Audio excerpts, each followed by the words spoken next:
სალამი მეგობრებო. ქართველებს ესეთი გამოთქმა ხო გვაქვს კოკაში შიგან რაც ადგას, იგივე გადმოდინდების. ეს რას ნიშნავს? ხო, ეხლა ეს რო გადმოვიტანო ჩემს სხეულზე, ჩემს ცხოვრებაზე, ემოციებზე, ფსიქიკაზე, ქმედებებზე, რას ნიშნავს ეს? ჩემში რა ინფორმაციაც არის, ჩემში რა ემოციური მდგომარეობაც არის, რა აღქმებით ჩამომიყალიბ და რა საზოგადოებაშიც მე ჩამოვყალიბდი, იმას ეხლა ვასხივებ გარემოშიც.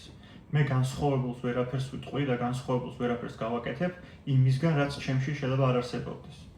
და ერთადერთი პასუხისგებლობა ეხლა ჩვენ ერთად ამ ვიდეოში რაც შეგვიძლია ავიღოთ არის ის, რომ ერთად გამოვიკვლიოთ, ერთად დავინახოთ ჩემში რა დგას და გარეთ რას ვუშვებ. ხშირად ხო გვიძახით ხოლმე და ტერმინად ხმარობთ, რომ იცი რა, სულიერი ცხოვრებით დავიწყე, ცხოვრება, ჩემში სულიერება შემოვიდა. აქამდე არ ვიყავი, ახლა სულიერი ცხოვრებით ვცხოვრობ. ეს ყველაფერი ხო ძალიან დიდ რეალურად ძალიან დიდ კონფლიქტს ქმნის. კონფლიქტს თუნდაც იმაში, რომ გაორება მჭირს რა, რაღაცა თურმე ყოფილა ჩემ ცხოვრებაში, რაც არასულიერი იყო, ეხლა სულიერში გადავედი და მე გამოდმებით ადამიანები იმის განხილვაში არიან, რომ აბა ეხლა საკუთარ თავთან რა თქმა უნდა, რომ აბა ეხლა ეს რამდენად სულიერი პროცესია, რამდენად სულიერი პრაქტიკებს ემსახურება, არა მე არასულიერს ხო არ ვაკეთებ და ეს ცალკეულ ტანჯვას ქმნის რა. ამ ვიდეოში ჩვენ გვჭირდება დავინახოთ პირველ რიგში ის, რომ სულიერება არასდროს ყოფილა გამოყოფილი ნებისმიერი სხვა მდგომარეობისგან. არ არსებობს იყოს ადამიანი დაიბადოს და თქვათ იმაზე, რომ ეს სულიერი ცხოვრებით არ ცხოვრობს. ყველა ადამიანი რაც არაკონსტრუქციულს და კონსტრუქციულ ქმედებას აკეთებდეს, ის მისი სულიერი ცხოვრების პროცესი არის. და სულიერების რეალური დეფინიცია მხოლოდ ერთადერთი არსებობს. გამოვდივარ საკუთარი გონების ხელმძღვანელობიდან. ფაქტად ის მექანიზმები და ის ხელმძღვანელობა, ის აღქმები, რაც ჩემში ყალიბდებოდა და რითაც ჩემში კითხვა იბადება, მე ამ კითხვას მევე განვიხილავ და მევე ვცემ პასუხს და მე მომყავს მოქმედებაში, ეს აღარ მუშაობს. და თუ ადამიანი ამას იაზრებს, რომ ეს აღარ მუშაობს და გამოდის საკუთარი გონების ხელმძღვანელობიდან, ანუ ასრულებს იმ ციკლს, სადაც იძახის, რომ ჩემი ქმედებები დამაზიანებელია და ეს ქმედებები სხვა შედეგს ვერ მოიტანს, ანუ უნდა დავიწყო ახალი ქმედებები და ეს შეიძლება იყოს დახმარების მოთხოვნა ჩემზე წინმავალზე, მასწავლებელზე, ხელმძღვანელზე თუ სულიერ თანამგზავრზე. მე მჭირდება თქვა, რომ ჩემი გონებით ვერ ვიღებ იმ შედეგს, რაც მე რეალურად მჭირდება, დაზიანებამდე მივყავარ რა. აქედან გამომდინარე ვითხოვ დახმარებას და ვიღებ იმ სწავლებას, რომელიც ეს შეიძლება არ იყოს სწავლება რაღაც კონკრეტული მიმდინარეობის, ხო? ნებისმიერი, თუნდაც ეს ვიდეო, ნებისმიერი მიმართულება და მითითება შეიძლება ჩემთვის დამხმარე აღმოჩნდეს, რომ ქმედება შევცვალო. და აქ მნიშვნელოვანია, ლამალინა ხშირად იძახის ხოლმე, რომ მნიშვნელოვანი ის ადამიანი კი არ არის, ვინც თითს იშვერს. მნიშვნელოვანი არის აი ის ზარი, რაზეც თითი მიუთითებს, რომ იმ ზარმა დაუკრას. აქედან გამომდინარე, ეს ვიდეოც არ ემსახურება იმას, რომ ჩვენ გვაინტერესებს პიროვნებები. მთავარი პრინციპებია და ეს პრინციპები არის ის, თუ რასაც ადამიანები აზიარებენ და მე მემჭირდება ავდგე და ვცადო, აბა იქნებ მეც დამეხმაროს რაღაც ცვლილებებში. ესეთი სულიერი პრინციპი არსებობს, რომ მთავარი არის პრინციპები და არა პიროვნებები და ჩვენი ვიდეოც ემსახურება იმას, რომ პრინციპები გავატაროთ. დღევანდელ ვიდეოში ვეცდები, რომ მაქსიმალურად ბევრი პრაქტიკული გამოცდილება გავაზიარო, ბევრი პრაქტიკული მიმართულება, რაც რეალურად დამეხმარება, რომ დავინახო რა ჩემში რა პროცესები მიდის, რომ ცვლილებები საჭირო არის თუ არ არის საჭირო, რეალურად რამდენად კონსტრუქციულად ვცხოვრობ. და ზედმეტია სულიერებაზე საუბარი, თუ მე ჯერ აი ამ სხეულის შეგრძნება არ გამოჩნია, რა ჩემში რა ემოციები შეიგრძნობა, საერთოდ რა ემოციებს გრძნობ, ეს ემოციები შეიძლება სხეულის სხვადასხვა წერტილებში განიცდებოდეს, ამის დაკვირვების და აღქმის და სახელის დარქმევის საშუალება მაქვს, თუ იმდენად გაუცხოებული ვარ საკუთარ თავთან, რომ არც კი ვიცი საერთოდ რა ემოციები გამოჩნია. აი ამას ემსახურება ეს ვიდეო, რომ ეს ყველაფერი დავინახოთ. მე გავაზიარებ ძალიან კონკრეტულ მიმართულებას დღის განმავლობაში, მე რა მეხმარება, როგორია ჩემი ყოველდღიური დღე და რა შეგიძლია შენც ადგე და გააკეთო. დაძინებიდან, გაღვიძებამდე და შემდეგ ისე დაძინებამდე რა პროცესებს გავდივარ და რა პროცესები შეიძლება იყოს ადამიანისთვის დამხმარე, აი ძალიან მარტივი, ძალიან კონკრეტული, პრაქტიკული მოქმედებები. პირველ რიგში დავიწყებ ძილით. მე მჭირდება გავიაზრო და თუ ამას შინაგანად ვერ ვგრძნობ, უბრალოდ დაუჯერო ადამიანს, ვინც იძახის, რომ მე ეს დამეხმარა და მე ავდგე და ჩემ თავზეც რაღაც პერიოდი დროს მივცე დრო, რომ ეს პერიოდი მეც დავაპრაქტიკო და ვნახო რეალურად ჩემზეც მოქმედებს თუ არ მოქმედებს. კიდევ ერთხელ ვიძახი, სულიერი პროცესის ერთ-ერთი დეფინიცია არსებობს ის, რომ საკუთარი გონების ხელმძღვანელობიდან გამოვდივარ. არ ვაფასებ, არ ვადარებ ადამიანი რას მეუბნება, არ ვაძლევ რაღაც შაბლონებს, რომ ეხლა მე ეს დამეხმარება თუ ჩემზე არ არის მორგებული, არა, უბრალოდ ავდგები და გავაკეთებ. და უბრალოდ კეთების დროს შეიძლება მივხვდე, რომ მეც მეხმარება და მე მივხვდი, რომ თურმე დამხმარე ყოფილა, თორე თავიდან ჩემი გონება წინააღმდეგობაში იყო. ყველა გონებას აქვს სიახლის მიუღებლობა. არ გვინდა ჩვენ ახალი რაღაცეები. ზუსტი პასუხები გვჭირდება თითქოს, რა უეჯველი დამეხმარება, რავი, ადეგი და ცადე. დავიწყებ ძილით. ღამის ცილზე მაქვს საუბარი. ღამის ცილი არის ერთადერთი საშუალება, რითაც მე რეალურად გადატვირთვას ვაკეთებ ემოციურ და ფიზიკურ დონეზე. მთელი დღის ნაგროვები, დისტრესი, შფოთი, გაურკვევლობა, დაბნეულობა, კონფლიქტები, სიხარული და ბედნიერების ემოციებიც არანაკლებად სიმძაფრით შეიგრძნობა. ხო, ჩვენ არ გვაინტერესებს მხოლოდ ნეგატიური ემოციები, პოზიტიური ემოციებს სადაც ვიძახით, ისიც საბოლოო ჯამში ნეგატიური და პოზიტიური ემოციებიც ზუსტად ერთნაირად შეიგრძნობა, უბრალოდ სახელები იცვლება და იმ სახელების გარშემო სხვადასხვა ისტორიებს ყვებით. თორე რეალურად შეგრძნების დონეზე სხეულისთვისაც და ფსიქიკისთვისაც ერთ და იგივე არის. ნებისმიერი სიმძაფრე ერთნაირად შეიძლება იყოს დამაზიანებელი და არ აქვს მნიშვნელობა იმ ემოციას რა ქვია რეალურად. ამიტომ ძილი არის ის პროცესი რეალურად, სადაც მე ამის გადატვირთვას, გადამუშავებას და აღდგენას ვაკეთებ. მე არ შევყვები ქიმიურ პროცესებს, არ შევყვები რაღაც ქიმიურ და ბიოლოგიურ და ფიზიკურ პროცესებს. ეს პროფესიონალებს მივანდობ, მე გავაზიარებ მხოლოდ ჩემს გამოცდილებას, დაკვირვებას და არ შევალ იმის დეტალებში, რამდენად რეალურად ჰორმონალურ დონეზე შეიძლება მუშაობდეს. და კიდევ ერთხელ ვიძახი, ამას ვაზიარებ საკუთარი გამოცდილებით, აიღე ის, რაც მოგწონს და დანარჩენი დატოვე. ძილის დროს ერთადერთი საშუალება მეძლევა, რომ გადავტვირთო, გადავარესტარტო და აღვიდგინო ის ემოციური გაუწონასწორებლობა, რაც მთელი დღის განმავლობაში შეიძლება მომხდარიყო. ჩემი დაკვირვებით იდეალური გრაფიკი არის 10 საათიდან 5 საათამდე. 10 საათზე დაძინება და 5 საათზე გაღვიძება ჩემს შემთხვევაში იდეალური გრაფიკი აღმოჩნდა. ყველა ადამიანს შეიძლება თავისი ცილის რაოდენობა, ხანგრძლივობა განსხვავებული ქონდეს და ესეც დაკვირვების პროცესია, რავი, დააკვირდი შენ თვითონ და ნახავ რა შენთვის საკმარისი რა არის. მე ვიძახდი ხოლმე, რომ იცი რა, იმდენად არა კონსტრუქციული ცხოვრებით ვიცხოვრე და იმდენად დარღვეული მქონდა ღამის და ძილის და დღის რეჟიმები, რომ მე მჭირდება, რომ კარგად 1 კვირა, 2 კვირა გამოვიძინო, კარგი ბევრი მეძინოს და მე შემიძლია რომ გეგმა დავიწყო. არც ამან არ იმუშავა რეალურად, რომ მე არ მჭირდება გამოძინება ისევ არა კონსტრუქციული გზით. ერთადერთი რაც რეალურად სხეულს მჭირდება არის ის, რომ მე სივრცე მივცე რა, სივრცე მივცე, სადაც შეძლებს ორგანიზმმა თვითონ აღიდგინოს ყველაფერი. არ ჭირდება ორგანიზმს და არც გონებას ჩემი ზედმეტი ჩარევები, დაწესებებები, რაღაცეების დათქმები. ორგანიზმმა ძალიან კარგად იცის, სად უნდა განიცადოს და როდის უნდა განიცადოს. ერთადერთი ჩემი დახმარება იმას ჭირდება, რომ ხელი არ შევუშალო რა და ხელს არ შევუშლი იმითი თუ ყოველ საღამოს და ყოველ დილით ერთი და იგივე დროს დავიძინებ და ერთი და იგივე დროს გავიღვიძებ, რომ სხეულს ჰქონდეს და ფსიქიკას ჰქონდეს საშუალება, რომ თვითონ აეწყოს ამ გრაფიკზე და თვითონ განიცადოს, რაც განსაცდელია და გადაამუშავოს, რაც გადასამუშავებელი არის. ჩემი დაკვირვებით და ჩემთვის, ჩემი ორგანიზმისთვის 10 საათზე დაძინება ყოველთვის ყველაზე იდეალური აღმოჩნდა. 8 საათი არის ხოლმე პერიოდი, რომ 8 საათი მჭირდება ძილი, არის ხოლმე პერიოდი, რომ 7 საათიც საკმარისი არის. მაგრამ მთელი ჩემი დღის გეგმა და მთლიანი ჩემი დღის წესრიგი აგებული არის ცილზე. არაფერია ჩემს ცხოვრებაში იმაზე მნიშვნელოვანი, რომ ჩემ საკუთარ თავისთვის, ფსიქიკისთვის და ორგანიზმისთვის გამოვყო კონკრეტული საათები, როდესაც პრიორიტეტში ჩავსვავ ძილს, იმიტომ რომ კიდევ ერთხელ ვიძახი, ამ ძილის დროს ხდება რეალური აღდგენა რა. ამიტომ მე მინიმუმ 7 საათი, მაქსიმუმ 8 საათი ყოველ საღამოს გამოყოფილი მაქვს. ვიცი რომ 10-დან 5 საათამდე ჩემთვის იდეალური გრაფიკია ძილისთვის და აი ამის გარშემო ვაწყობ მე უკვე ყველაფერს. აქამდე პირიქით ვიყავი ჯერ რაღაცებს ვაწყობ, მუშაობ, საქმეებში ვარ, პრაქტიკებში ვარ და მე ბოლოს ძილისთვის რა დროც დამჭირდება, იმას გამოვიყენებ რა და არა, პირიქით არის რა, მე მჭირდება რომ ვაკეთო ჯერ ის რაც მნიშვნელოვანია და ძილზე მნიშვნელოვანი ამ ეტაპზე აბსოლუტურად არაფერი არ არის. ყველა ადამიანს შეიძლება ზოგ ადამიანს 5 საათი ყოფნიდეს, ხო? 4 საათი ყოფნიდეს. არიან ადამიანები 3-4 საათი ძინავთ და ეს მათთვის სრულიად საკმარისი არის და ისინი შესაბამისი დღის წესრიგითაც და სულიერ პრაქტიკებითაც ცხოვრობენ. მაგრამ ყველა ადამიანმა დაკვირვება თავის თავზე უნდა გააკეთოს. არ აქვს მნიშვნელობა ადამიანს რა მხელა ხანგრძლივობის ძილი აქვს, შეიძლება ვიღაცის 4 საათი იყოს და ვიღაცის 8 საათი, მაგრამ ყველა ადამიანისთვის ერთნაირად მნიშვნელოვანია, რომ დაძინება ადრე მოხდეს რა, 10 საათი მაქსიმუმ 11 საათზე უკვე თუ ადამიანს ძინავს იდეალური დრო არის.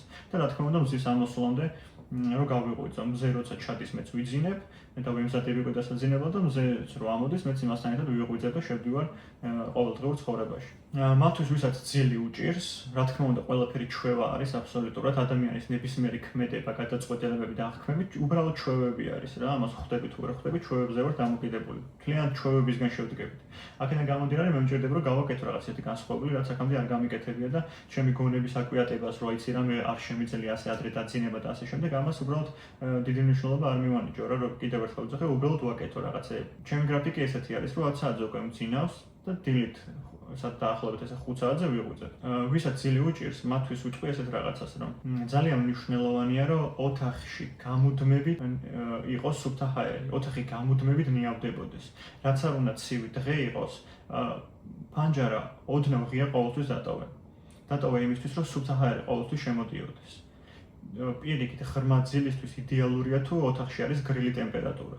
უმჯობესია ციოდეს ოთახში და შენ ბევრი დაიფარო და თბილად დაიფარო, ვიდრე ოთახში იყოს ცხელი ტემპერატურა, არ ნიავდებოდეს სუფთა ჰაერით და შენ თხლად გეძინოს. ღრმა ძილის ფაზებისთვის დამხმარია თუ იქნები ცივ ტემპერატურაში და შენ საწოლში თბილად.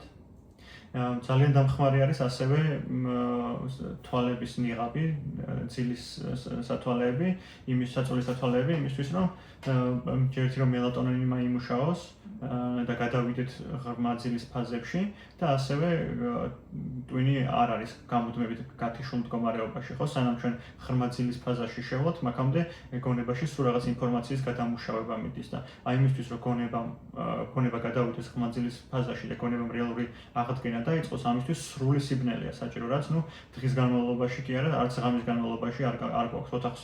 ოთახს ადამიანი ისე რეალურად ვერ მოაწყობ, თუ რო სრული სიბნელე იყოს. აქედან გამომდინარე, გვჭირდება რომ ეს სათვალეები დავიხმაროთ იმისთვის, რომ გონებისთვის და სხეულისთვის აღიქმებოდეს, რომ არის სრული სიბნელე. მე ძალიან მეხმარება ასევე თავზე გასაკეთებელი საწოლის ქუდები.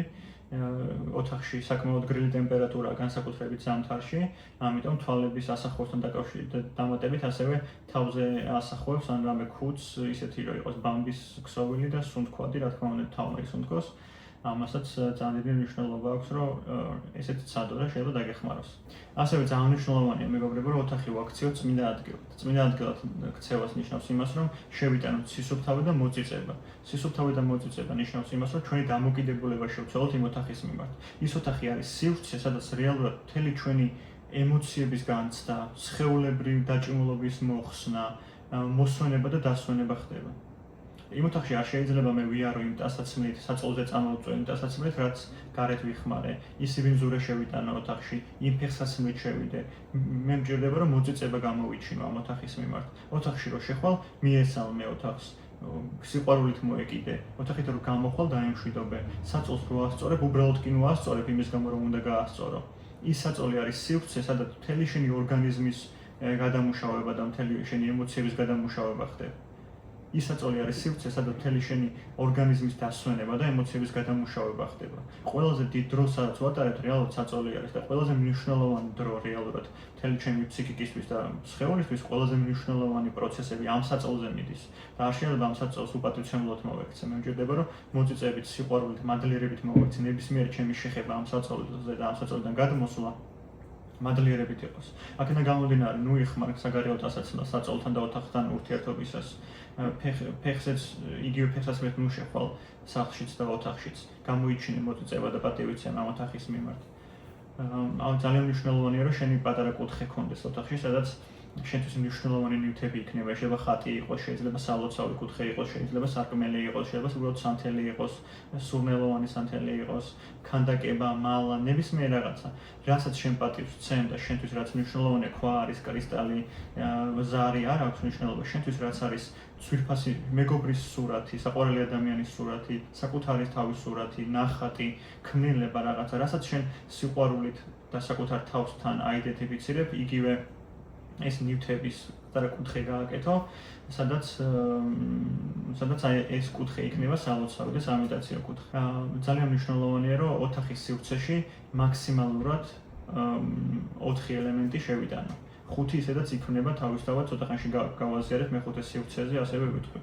მაგრამ 4 ძირითადი ელემენტი ძალიან მნიშვნელოვანია, რომ ჩემს სივრცეში, სადაც მთელი ეს პროცესები მიმდინარეობს, მაქსიმალურად შევიტანო. ცეცხლის ელემენტი შეგიძლია სანთელით შეიტანო და ძალიან მნიშვნელოვანია, რომ დილით და საღამოს დაანთო ხოლმე სანთელი, თუ ისე მოაწყობს სასანთელს, რომ სულ ენტოს ზეთის ცეცხლზე ეს იდეალურ ვარიანტში, მაგრამ თუ სულ ვერ ტოვებ, როცა ოთახში ხარ, გენტო სანთელი.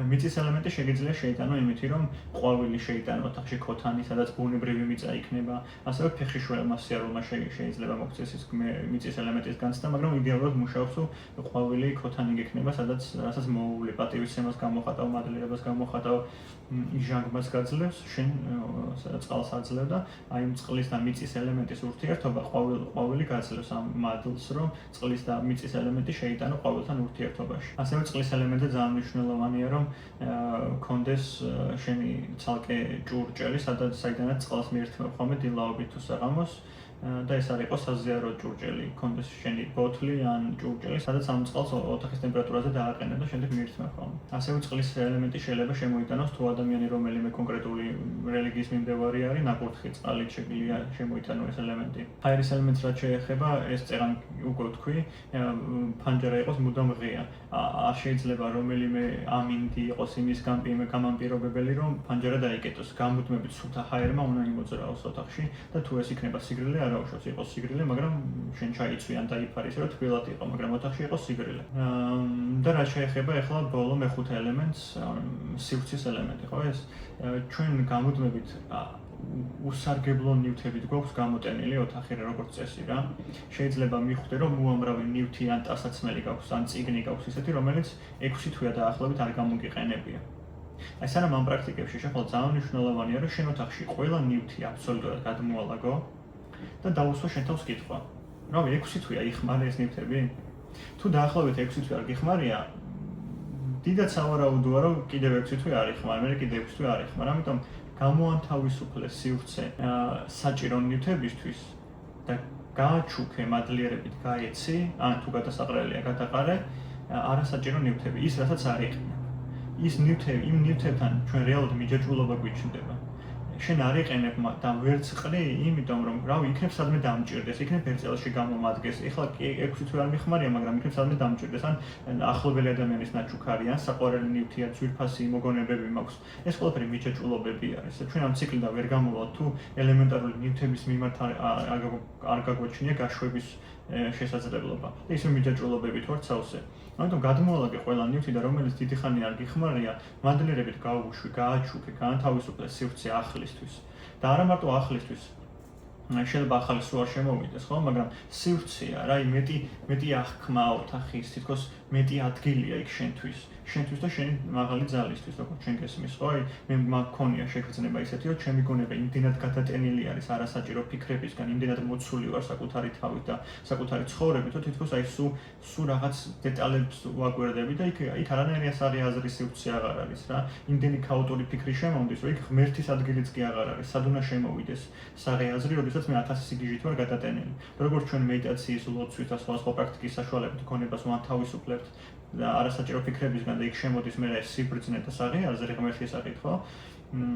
იგივენაირად ოთახში გვჭირდება გავაკეთოთ რა, როგორც ვითოს აწყიში თქვი, არ განსხვავდება სულიერება და ფიზიკური მატერიალური ერთმანეთისგან. იქ რასაც ვაკეთებ, აქაც იგივე მჭირდება რომ გავაკეთო. ამიტომ გამოანთავისუფლე მაქსიმალურად შენი ოთახი არასაჭირო ნივთებისგან.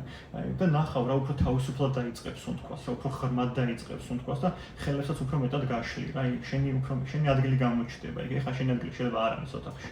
თითქოს ოთახში რომ შედიხარ დაღლილი ხარ, ერთი სული გაქვს საწოლზე წამოწვემერი ჩაგეძინება ხან სკროლავ ხან ეხლა რაღაც არასაჭირო ჩვევებით ხარ დაკავებული და იქ სიცოცხლე შემოვა რა, გაანთავისუფლე, გაუშვი. ძალიან მნიშვნელოვანია მეგობრებო ასევე რომ საწოლზე სკროლვა, ფილმები და საჭმელი და მსგავსი აქტივობები ამოვიღო. ოთახი არ შეიძლება იყოს სკროლვის ადგილი, არ შეიძლება იყოს ფილმების ყურების ადგილი, არ შეიძლება იყოს მუშაობის სივრცე, არ შეიძლება იყოს მით უმეტეს საჭმლის სივრცე. ოთახი არის მხოლოდ და მხოლოდ საკუთარ თავთან განმარტოვების, საკუთარ ძალასთან, მაღალ ძალასთან, ღმერთთან, ისე როგორც მე მესმის, გონების დამშვიდება და სხეულის განტვირთვა, მოდუნება აღდგენითი პროცესები. ოთახი არის აღდგენითი სივრცე.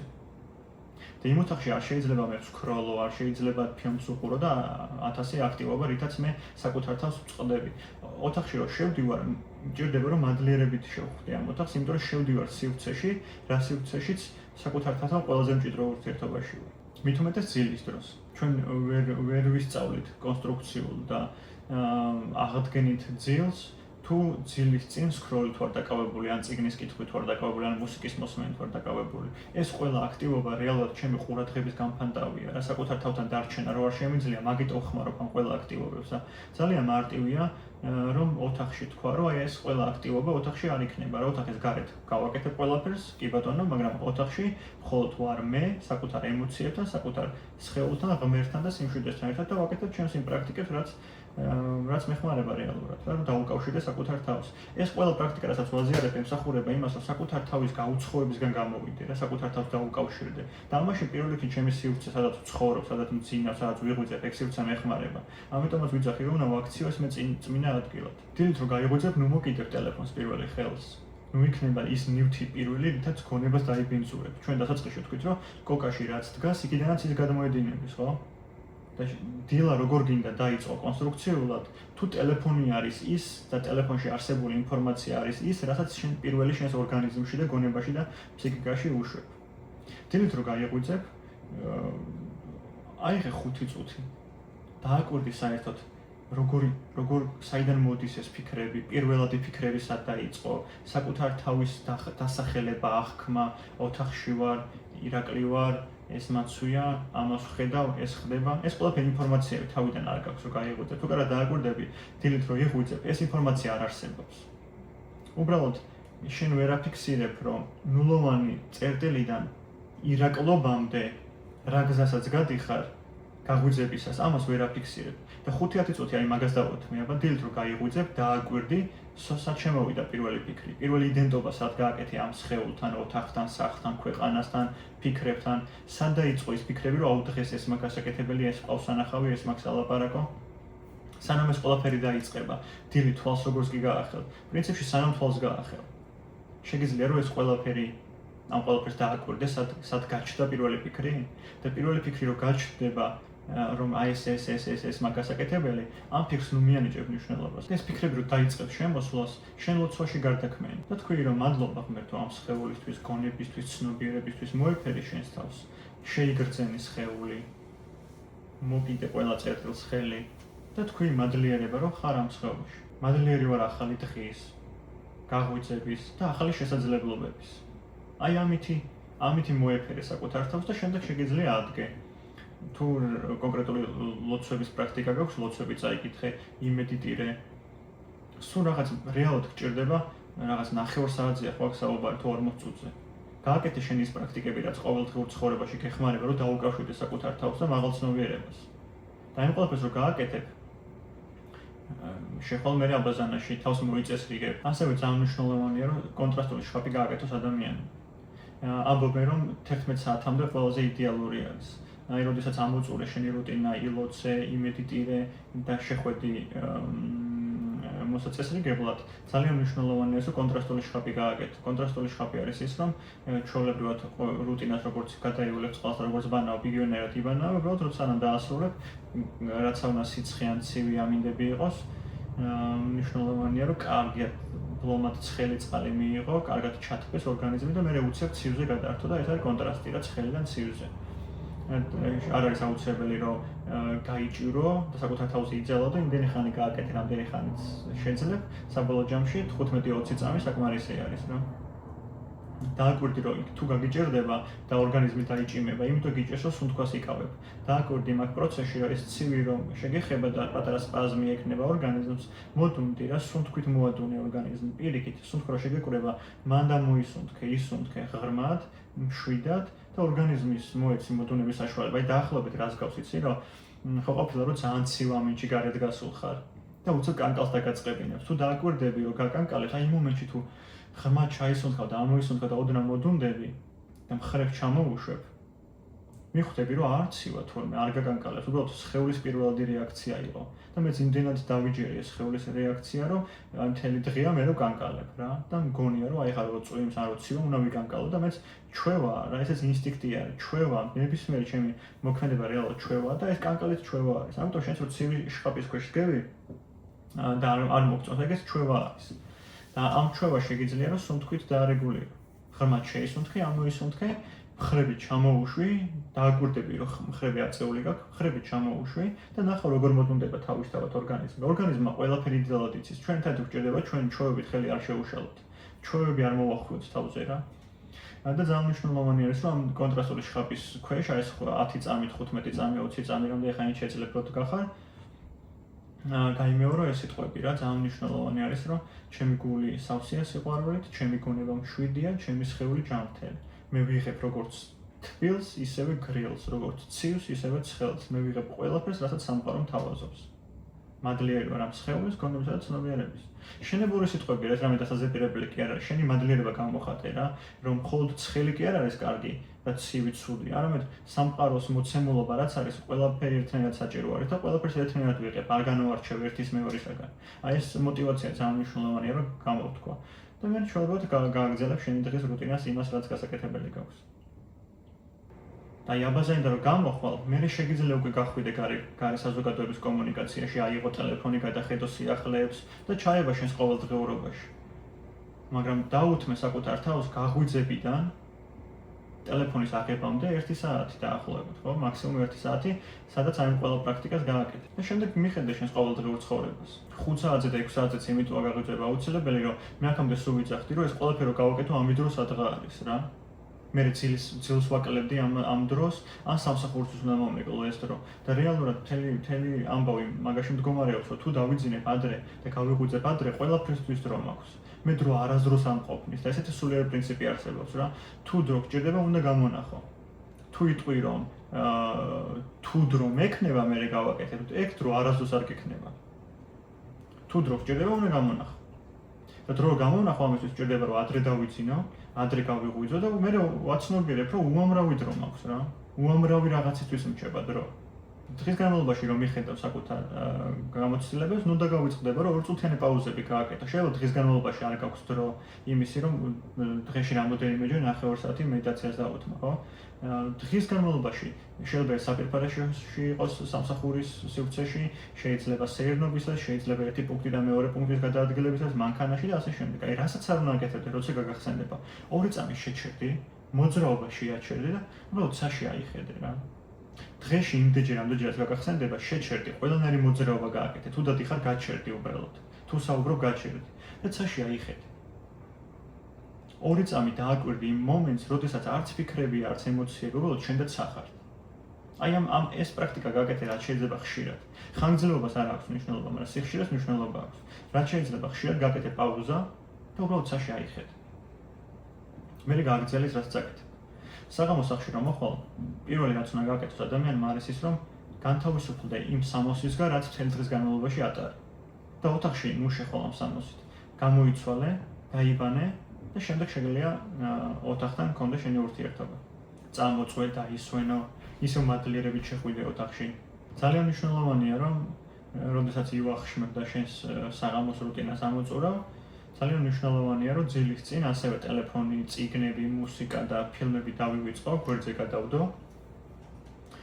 შევიდე ოთახში, ისევ ვილოცო, მადლიერება გამოვხატო ამ სხეულის მიმართ, გონების, ცნობიერების მიმართ, რომ დღეს მქონდა შესაძლებლობა, რომ ვიურთიერთე იმ ადამიანებთან, ვისთანაც ვიურთიერთე, მქონდა საკუთარ სხეულთან შეხება და მჭირდება, რომ ღმერთს ისე როგორც მე მესმის, საკუთარ ცნობიერებას, მაღალ ცნობიერებას მადლობა უთხრა, რომ დღეს მივიღე ის გამოცდილებები, რაც მივიღე. ძალიან მნიშვნელოვანია, რომ დილა იწყებოდეს განზრახვით, რომ იყოს ნება შენ და არა ჩემი, მივიღო ის გამოცდილებები, რისთვისაც დღეს გავიღვიძე. და საღამოს სანამ დავიძინებ, მადლიერება გადავუხატო სამყაროს, რომ მივიღე ის გამოცდილებები, რაც მივიღე და ძილის პროცესში დამეხმარე, რომ აღვიდგინო და გამთავისუფლდე არასაჭირო ინფორმაციისგან, რაც სხეულისმა და გონებამ მიიწება დღეს და გამთავისუფლდე იმ არასაჭიროებებისგან, რაც შეიძლება დღეს საკუთარ თავს შევძინე. და ამ мотивაციით შემიძლია რომ ვილოცო, ვიმედიტირო, სამთელი დავანთო და რო ჩავწვევი, უბრალოდ სხეულს მოვეფერო რა. და მადლიერება გამოვხატო, რომ დღეს მომცა საშუალება, რომ მეხმარება შევიმეცნო საკუთარი თავი და გარე სამყარო. მადლიერება რომ მომცა იმის საშუალება, რაც გავაკეთე დღეს. რომ ვიმუშავე, რომ მქონდა ადამიანთან ურთიერთობა, რომ ვიარე. და ეს სხეული რომ მემორჩილება და მემსახურება, ამის მიმართ მადლიერება გამოვხატო. მე ესე ვიძახი ხომ, რომ საწოლში ჩავწევი და სხეულს მოვეფერები, ვიძახი რომ მე ხელს ვუშვებ დანაშაულის და სირცხვილის შეგრძნებას. მე ვიღებ საკუთარ თავს ზუსტად ისეთი, როგორიც ვარ და მიყვარს საკუთარი თავი ზუსტად ისეთი, როგორიც ვარ. აი მოწუთიან პრაქტიკას გავაკეთებ და მე ვიძინებ. ძალიან მნიშვნელოვანი არის, რომ ეს ორი პოზა ვიცოდეთ დასაძინებლად. ერთი არის მძინარე ბუდას პოზას ეძახიან, ეს არის მარჯვენა მხარეს ხელი ლოყის ქვეშ, ფეხები მოხრილი, გვერდულად, ხელი განზე, უბრალოდ გასწვრივ, ფეხის მიმართულებით და მარჯვენა მხარეს ძილი. ეს ძალიან მნიშვნელოვანი არის და ძალიან ეხმარება ენერგო არხებს, რომ სწორად იფუნქციონიროს და მეორე პოზა ზურგზე ძილი და ძალიან ასევე დამატებითი პრაქტიკა იქნება, ესეც თუ ზურგზე ძილის დროს მარცხენა ხელს გულზე დაიდებ, მარჯვენა ხელს ზევიდან დაადებ, ცერათითებს შეკრავ, ან გადააჯვარედინებ და აი ამ პოზაში დაიძინებ. ძალიან მნიშვნელოვანი პოზა არის, რადგან ესეც გამართული ენერგო არხები არის, სუნთქვით იდეალურად სუნთქავს ორგანიზმი და მოდუნები და უსაფრთხოების შეგრძნებით აი ამ პოზაში ყველაზე კარგად გრძნობს ორგანიზმი თავს, ისევე როგორც მძინარე ბუდას პოზაში. მარცხენა მხარეს ძილი, მუცელზე ძილი ან სხვა ნებისმიერი პოზა ძილისთვის არ არის. ძალიან დამხმარე არის, რომ საღამოს სანამ დაიძინებ, წყალი გადაივლო. ჩამოიშორო ყველა ინფორმაცია, რა ინფორმაციაც მიიღე მთელი დღის განმავლობაში და წყალი გარდა იმისა, რომ რეალურად ემოციების გადამუშავებაში და სხეულის მოდუნებაში გვეხმარება და დასვენებაში გვეხმარება, წყალი გაძლევს საშუალებას, რომ რეალურად განთავისუფლდე იმ არასაჭირო ინფორმაციისგან, რაც მთელი დღის განმავლობაში აიგინე. და როდესაც თბილ წყალს გადაივლებ ძილის წინ, არ არის ცხელი აუცილებელი, არც ცივია, კარგი, აი ნელთბილი რა გრილი ოთახის ტემპერატურა დაახლოებით რომ შეარჩიო და ამით გადაივლო წყალი იდეალური იქნება და შხაპის დროს უბრალოდ აი შენი სიტყვებით რა შენი მადლიერებით გამოვხატე რომ მადლიერი ვარ დღევანდელი გამოცდილებების და ხო გამონთავისუფლე იმ არასაჭირო ინფორმაციისგან რაც ამ სხეულმა და გონებამ შეიძლება დღის განმავლობაში აკრიფა. მე ვუშვებ ხელს ყველაფერს არასაჭიროს და მადლიერი ვარ დღევანდელი გამოცდილებების. და ამ განწყობით შეგიძლია ოთახში შეხვიდე და შენი პრაქტიკები გააკეთო. ეს არის და ეს, მე მგონი არ არის სრული მეგობრებო. გადახედე, შეიძლება ყველაფერს აკეთებ, შეიძლება რაღაცებს აკეთებ, რაღაცებს არ აკეთებ. ძალიან კონკრეტული მიმართულება არის, რა შემიძლია გავაკეთო დღის განმავლობაში იმისთვის, რომ ჩემს სხეულს, ემოციებს, გონებას, ცნობიერებას დავეხმარო იმითი, რომ ხელი არ შევუშალო. ჩვენს სხეულს და ცნობიერებას არანაირი დახმარება არ ჭირდება ჩვენი კონკრეტული მიმართულებებით და პრაქტიკებით. ერთ-ერთი რაც რეალურად ჭირდება, არის რომ ხელი არ შევუშალო. და ხელი რომ არ შევუშალო, უნდა ვიცოდე რას ვაკეთებ რეალურად. აბა წარმატებები, მადლობა.